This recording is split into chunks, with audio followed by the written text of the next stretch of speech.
নাইজেরিয়ার এই ছেলেটা ক্যামেরা স্ট্যান্ডের মধ্যে মোবাইলটা রেখে মোবাইলের ক্যামেরা অন করে আবারও চেয়ারের মধ্যে বসে পড়ে এবং তার ব্যাগটা নিয়ে ঘুমের একটা ভাব ধরে এখানে বসে পড়ে। আর কিছুক্ষণের মধ্যেই তার সৎ মা এখানে চলে আসে। আর তার সৎ মায়ের হাতে অনেকগুলো টাকা ছিল। আর এই সৎ মা এই ব্যাগের ভিতরে অনেকগুলো টাকা লুকিয়ে লুকিয়ে ভরে দেয়। আর এই ছেলেটা ক্যামেরার দিকে তাকিয়েছিল আর টাকাগুলো ব্যাগের ভিতরে দিয়ে এই মহিলা ভিতরে ঢুকে যায়। আর ভিতরে ঢুকে তার স্বামীকে ডাকতে শুরু করে দেয়। আর কিছুক্ষণ পরেই তার স্বামীকে নিয়ে নিচে নেমে আসে। আর তার স্বামীকে বলতে থাকে, তোমার এই ছেলে আমার অনেকগুলো টাকা চুরি করে নিয়েছে, আমার টাকাগুলো আমি খুঁজে পাচ্ছি না। আর তখন বাবা তার ছেলেকে ডাক দেয়। আর এই ছেলে ঘুমের একটা ভান ধরে আসছিল। বাবা ডাক দিতেই চেয়ার থেকে উঠে পড়ে। ছেলেকে বলে, তোমার মা কি বলতেছে, তুমি নাকি টাকা চুরি করেছো?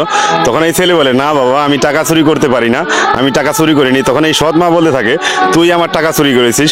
তখন এই বাবা বলে, তুমি না নিলে কে নিয়েছে?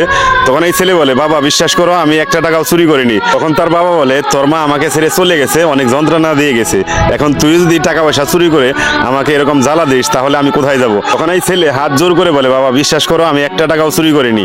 তখন ওই মহিলা বলতে থাকে, এই ছেলে চুরি করেছে, আমি নিজ চোখে দেখেছি, তুমি এই ব্যাগটা চেক করো, তাহলেই বুঝতে পারবে এই ছেলে টাকা চুরি করেছে কি করে নাই। তখন এই বাবা বলে, আমি যদি ব্যাগের ভিতরে টাকা পাই তাহলে কিন্তু তোমার খবর আছে। আর ব্যাগের ভিতরে হাত দিতে সে অনেকগুলো টাকা পেয়ে যায়। আর এই লোকটা তো পুরো অবাক হয়ে যায়। আর এই ছেলেটা এখান থেকে দাঁড়িয়ে পড়ে। আর পাশ থেকে সৎমা বলে, তুমি তো বিশ্বাস করতে চাও না তোমার ছেলে টাকা চুরি করতে পারে, এখন তো বিশ্বাস হলো, নিজ হাতে ব্যাগ থেকে টাকা বের করলে। আর এই বাবা তার ছেলেকে জিজ্ঞাসা করে, তুমি যদি টাকা চুরি করে নাই থাকো তাহলে এই ব্যাগের ভিতরে এতগুলো টাকা কি করে আসলো? তখন এই ছেলে বলে, বাবা বিশ্বাস করো, আমি টাকা চুরি করিনি, আর এই ব্যাগের ভিতরে এতগুলো টাকা কি করে আসলো সেটাও আমি জানি না। তখন এই বাবা বলে, তুমি টাকা চুরি করেছো, তুমি ছাড়া কেউ চুরি করেনি, তাহলে এই ব্যাগের ভিতরে এতগুলো টাকা কি করে আসবে? আর এই মহিলা চিল্লাচ্ছিল। আর এই বাবা টাকাগুলো পকেটের ভিতরে ঢুকিয়ে এই ছেলের জামা খুলতে থাকে, বলে, আজকে থেকে তোর স্কুলে যাওয়া বন্ধ, তোর পড়াশোনাও বন্ধ। তখন এই ছেলে হাত ধরে বলে, বাবা আমাকে কিছু বলার আগে তোমাকে আমি একটা জিনিস দেখাই। আর তখনই সে এই মোবাইলটা এখানে নিয়ে আসে আর বলে, বাবা এই মোবাইলের ভিতরে সব কিছুই আছে, আর ভিডিওটা দেখলে তুমি সব কিছুই বুঝতে পারবে, সব কিছুই জানতে পারবে। আর পাশ থেকে ওই মহিলা ওই ছেলেটাকে বকতেছিল, গালিগালাজ করতেছিল, চিল্লাচ্ছিল, তুই আমার টাকাগুলো নিয়েছিস, কত বড় সাহস। আর এই লোকটা যখন ভিডিওটা দেখে সে তো অবাক হয়ে যায়, এটা আমি কি দেখলাম। আর তারপরে এই মহিলাকে বলে, এটা কি, হোয়াট ইজ দিস?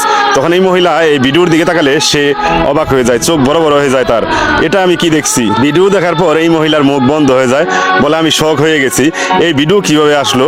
আর এই লোকটা এই মহিলাটাকে গালিগালাজ বকাবকি করতে থাকে, তোর জন্য আমার ছেলেকে আমি কত খারাপ মনে করেছি, চোর মনে করেছি, আমার ছেলে আসলে কোনো টাকা পয়সা চুরি করতে পারে না, তোর কারণে আজকে আমার ছেলেকে আমি গালিগালাজ করেছি, তোকে আমি এক্ষুনি বাড়ি থেকে বের করে দেবো, তোর মতো মহিলার আমার বাড়িতে কোনো জায়গা হবে না, তুই এক্ষুনি আমার বাড়ি থেকে বের হয়ে যা, আমি লাগলে আর একটা বিয়ে করবো, কিন্তু তোর মতো মহিলা আমার বাড়িতে রাখবো না। তখন এই মহিলা বলে, এই ছেলের জন্য আমাকে বাড়ি থেকে তাড়িয়ে দেবে? তখন এই লোকটা হাত ধরে ঘাড় ধরে এই বাড়ি থেকে বের করে দেয়। আর ছেলেটা নির্বাক হয়ে দাঁড়িয়েছিল, ছেলেটার বুদ্ধির কারণে সৎ মায়ের চালাকির হাত থেকে বেঁচে গেল। গল্পটা ভালো লাগলে শেয়ার করে অন্যকে দেখার সুযোগ করতে পারেন।